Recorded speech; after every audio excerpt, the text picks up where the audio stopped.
día más, con la gracia del Señor, proseguimos el comentario del Catecismo de nuestra Madre la Iglesia. Pasamos al punto 195. Ha afirmado que dos son los credos principales, el primero el de apostólico, el símbolo de los apóstoles, y el 195 dice: el segundo, el símbolo llamado de Nicea Constantinopla, debe su gran autoridad al hecho de que es fruto de los dos primeros concilios ecuménicos. Sigue siendo todavía hoy el símbolo común a todas las grandes iglesias de Oriente y Occidente. Bueno, los dos grandes primeros concilios ecuménicos, en el año 325 y en el año 381, los dos, es el concilio de Nicea y el concilio de Constantinopla. Una vez que el Imperio Romano se ha hecho cristiano, han cesado las persecuciones, etcétera, bueno, existe una libertad para poder moverse en todo el imperio, incluso fuera del imperio, pues pueden convocarse, ¿no? Los concilios, pues tal y como hoy en día los entendemos. Aunque es verdad que también en los Hechos de los Apóstoles se habla del concilio del primer concilio de Jerusalén, en el que los apóstoles se juntaron pues para dilucidar algunas cuestiones importantes como el tema de la circuncisión, etcétera. Pero bueno, estamos hablando, claro, de un contexto geográfico pues más reducido, en el momento en que solamente los apóstoles, ¿no? presiden las iglesias. Pero bueno, si entendemos ya por una extensión del orbe, pues se ha hablado de concilios ecuménicos, en el sentido ya de ser capaces de unir a Oriente y a Occidente. Bueno, se le suele considerar el de Nicea y el de Constantinopla. Tienen mucha importancia porque daros cuenta de que en aquel momento todavía no se había producido el cisma de Oriente. Luego Oriente y Occidente están juntos, todavía no se ha dividido el Imperio Romano entre Roma y Bizancio. Y claro, pues eso supone que hoy en día, de cara a nuestro diálogo ecuménico con las iglesias orientales ortodoxas, pues tienen mucha importancia pues toda la formulación de la fe de aquellos tiempos en los que la Iglesia todavía no había recibido esa herida, ¿no? del cisma de Oriente. Bueno, símbolo de Nicea o símbolo de Constantinopla, también se suele decir niceno-constantinopolitano. Bueno, hay que decir que las circunstancias de la convocatoria del primer concilio de Nicea en el año 325 fueron la herejía de Arrio, el arrianismo. Supongo que habréis oído hablar más de una vez de Arrio. El arrianismo fue una de las herejías más serias en toda la historia de la Iglesia. Pues que Arrio negaba la divinidad de Jesucristo. Es decir, le llamaba el Hijo de Dios, etcétera, pero en un sentido adopcionista, o sea, como que Dios le ha adoptado a Jesús, no como hijo suyo, pero no en el sentido de preexistencia. Es decir, Jesús antes de nacer en Belén, preexistía desde todos los siglos, ¿no? O sea, por toda la eternidad él era Dios antes de encarnarse y hacerse hombre. Claro, él lo que llega a decir una expresión que dice es que hubo un tiempo en el que él no existió, en que Jesucristo no existió. Eso no cabe decirlo. Esa expresión de Arrio fue condenada como herética, ¿no? No puede decirse que Cristo empezó, que la persona de Jesucristo empezase en el tiempo. No. Su encarnación sí comenzó en el tiempo. Su hacerse hombre, su ser hombre, pero la persona divina no había comenzado en el tiempo. Desde toda la eternidad, junto con el Padre, existía. Bueno, esta fue la herejía de Arrio, que fue muy fuerte, porque hubo un momento en el que esta herejía puso en riesgo, puso en peligro la cristiandad, y muchos obispos cayeron bajo su influjo. Y especialmente San Atanasio, pues fue un campeón de la ortodoxia luchando contra esta herejía, a veces quedándose medio solo. Los papas también los emperadores que contribuyeron mucho, ¿no? Ayudaron también a la convocatoria de estos concilios, etcétera, pero a veces también los emperadores se ponían circunstancialmente del lado de los obispos herejes, y madre mía, pues se montaba un lío tremendo. Históricamente nos puede llamar la atención que en aquel momento no existía la separación que hoy en día existe entre Iglesia y Estado, y veíamos allí a los emperadores convocando un concilio, poniéndose de parte de uno y de otro. Bueno, todos son circunstancias históricas que hoy en día pueden llamar la atención, pero la formulación de la fe estaba teniendo lugar en medio de todos esos líos y jaleos, ¿eh?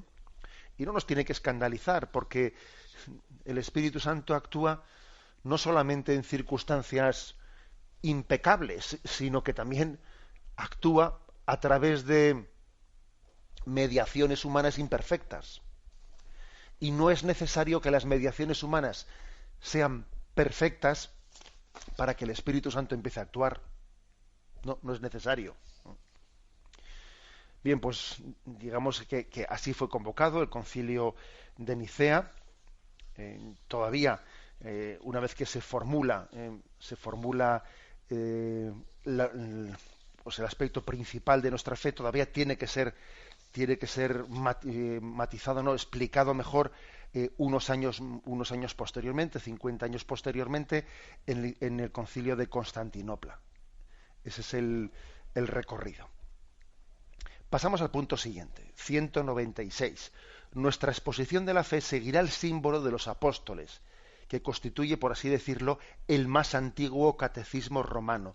No obstante, la exposición será completada con referencias constantes al símbolo de Nicea Constantinopla, que con frecuencia es más explícito y más detallado. El catecismo va a seguir el hilo del credo apostólico, pero de vez en cuando va a recurrir al de Nicea Constantinopla, porque es más detallado. Ya sea más detallado, a veces dice, bueno, aquí el credo de Nicea desarrolló esto y lo desarrolló de esta y de esta manera. Esa va a ser la forma de proceder que tenga. Y por último, damos paso al punto 197, en el que se concluye toda esta introducción. El punto 197 dice: como en el día de nuestro bautismo, cuando toda nuestra vida fue confiada a la regla de doctrina, Romanos 6:17, acogemos el símbolo de esta fe nuestra que da la vida. Recitar con fe el credo es entrar en comunión con Dios Padre, Hijo y Espíritu Santo. Es entrar también en comunión con toda la Iglesia que nos transmite la fe y en el seno de la cual creemos. Y aquí una cita otra vez de San Ambrosio. Este símbolo es el sello espiritual, es la meditación de nuestro corazón y el guardián siempre presente, es con toda certeza el tesoro de nuestra alma. Bien, aquí está en el último punto hablando de el valor de la recitación del credo, que ha sido una costumbre que muchas veces nuestros mayores nos han enseñado. También a veces los confesores suelen poner como penitencia el rezo del credo, como una de las penitencias, pues para que se complete, ¿no?, toda esa disposición a coger el perdón de Dios, el rezo del credo. Pero en la Iglesia el rezo del credo ha sido mucho más que una devocioncilla, una devoción, mucho más que una devoción. Recitar el credo es, en primer lugar, hacer un signo de comunión con la Iglesia entera, con todos nuestros hermanos, ¿no? Recitar el credo es sabernos en comunión unos con otros, que tenemos la misma fe. O sea, voy a ir a subrayar mi comunión con los demás, no mi comunión con la Iglesia. Recito el credo, porque el credo no me lo he inventado yo, porque la fe no es una especie de consumo mío particular, no. Aquí cada uno se formula su propio credo, en absoluto. Luego, rezar el credo es hacer un acto de comunión. Soy hijo de la Iglesia. Además, también significa rezar el credo reafirmarse en lo esencial, reafirmarse en nuestras raíces de las que hemos nacido. Es Es, por ejemplo, hacer un símbolo, el símbolo de decir la iglesia de los mártires, la iglesia de todos los santos, la iglesia que ha sido perseguida a lo largo de los siglos, que ha transmitido el testigo de la fe, a veces en circunstancias muy duras, heroicas, etcétera. Yo rezo la fe, yo rezo el credo y me estoy como injertando en toda esa historia de la Iglesia, ¿no? En todas esas páginas de la historia de la Iglesia que son maravillosas. Recuerdo, por ejemplo, que hace poco un conocido me decía que había ido a Roma, de visita a Roma, con un grupo de alumnos, y que fueron al Coliseo romano, y que en el Coliseo romano, pues estando allí en la arena y recordando pues todos los cristianos que pudieron allí morir mártires en las arenas del Coliseo romano, que eran echados a los leones, como un espectáculo, ¿no?, ante el público que se reía o aplaudía, y por la fidelidad a su fe morían allí devorados por los leones, ¿no? Pues me decía este profesor, me decía, allí junté a todos mis alumnos, les recordé en ese lugar qué había acontecido, nos agarramos de la mano, hicimos un corro, un círculo, y decimos, vamos a rezar el credo. Creo en Dios, Padre Todopoderoso, Creador del cielo y de la tierra. O sea, era impresionante, me decía él, pensar que en aquel lugar hubiese muerto gente devorada por los leones rezando eso mismo. Claro, decía, fue quizás pues de la visita que hicimos a Roma uno de los momentos más potentes, ¿eh? Y también me contaba que cuando llevó a sus alumnos a San Pedro, a la Basílica de San Pedro, y cuando pues uno se le permite visitar las tumbas de los papas, la de Juan Pablo II ya fue subida fue extraída y llevada a la basílica, ¿no?, después de su beatificación, pero cuando uno está allí en las tumbas de los papas, dice, vamos a rezar el credo. Y es otro lugar en el que el credo tiene pues como una fuerza especial, ¿no? También recuerdo yo haber rezado el credo en circunstancias históricas especiales, pues por ejemplo el momento de la elección de un papa. Se elige un papa, vamos a rezar el credo. Recuerdo también en Palencia pues el momento en el que la ley del aborto nueva pues se promulgaba y todavía se establecía el aborto como un derecho, ¿no? Ya no era únicamente despenalizado, sino que era un derecho. ¿Cómo se puede tener derecho a matar, no? Madre mía, pues era un momento histórico también, y entonces hicimos el gesto de decir, bajemos a la cripta de la cripta de la catedral de Palencia, pues que es de San Antolín, que es una cripta, vamos, verdaderamente prerrománica, y en aquel lugar, recuerdo que bajamos en procesión, el obispo revestido, y estaban representantes de las cofradías, representantes de los movimientos apostólicos, de la vida diocesana de la Iglesia, bajamos en procesión a la cripta, y allí, en aquel lugar impresionante, rezamos el credo. Como diciendo, aquí tenemos... Es decir, que yo creo que el credo puede ser rezado en lugares muy especiales, en momentos históricos, y también, lógicamente, de una manera más ordinaria, ¿no? Alimentando nuestra fe, alimentándola y diciendo, Señor, reafirma mi fe. O, por ejemplo, cuando alguien es tentado contra la fe. Hay personas que también pueden tener especiales tentaciones en su vida de fe. Bueno, pues voy a reafirmar mi fe, rezo el credo. Y además, cuando uno va a rezar el credo, pues puede acordarse de aquel palestino que, acercándose a Jesús, le dice, creo, Señor, pero aumenta mi fe. Que es una expresión conmovedora. Creo, Señor, pero aumenta mi fe. También puede ser como la actitud desde la que uno rece el credo. La actitud de la que rece. Bien, pues esta santa costumbre de rezar el credo, confesar el credo, no debemos de perderla.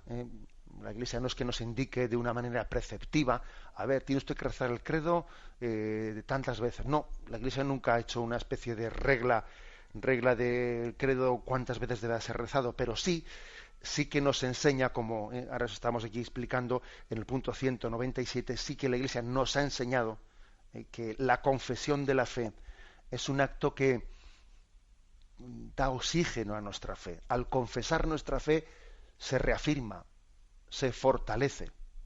La fe que no se confiesa, la fe que no se expresa, pues puede pecar de ser demasiado subjetiva, demasiado débil, demasiado intimista. O sea, que la fe hay que expresarla. Igual que en el matrimonio, claro, lo importante es amar, pero también hay que decírselo. Te quiero, te amo con todo mi corazón. Bueno, pues lo mismo también en la fe. Está claro que lo importante es creer, pero también es importante confesar la fe, expresarla, y expresarla con una fórmula que no es mía, que es la fórmula apostólica, la fe formulada por la primera comunidad cristiana en Roma, la que confesaron los mártires, la que los santos han traducido a la vida, en una vida en la que han ejemplificado el Evangelio de Jesucristo. Lo dejamos aquí y damos paso a la intervención de los oyentes. Podéis llamar para formular vuestras preguntas al teléfono 917-107-700. 917-107-700.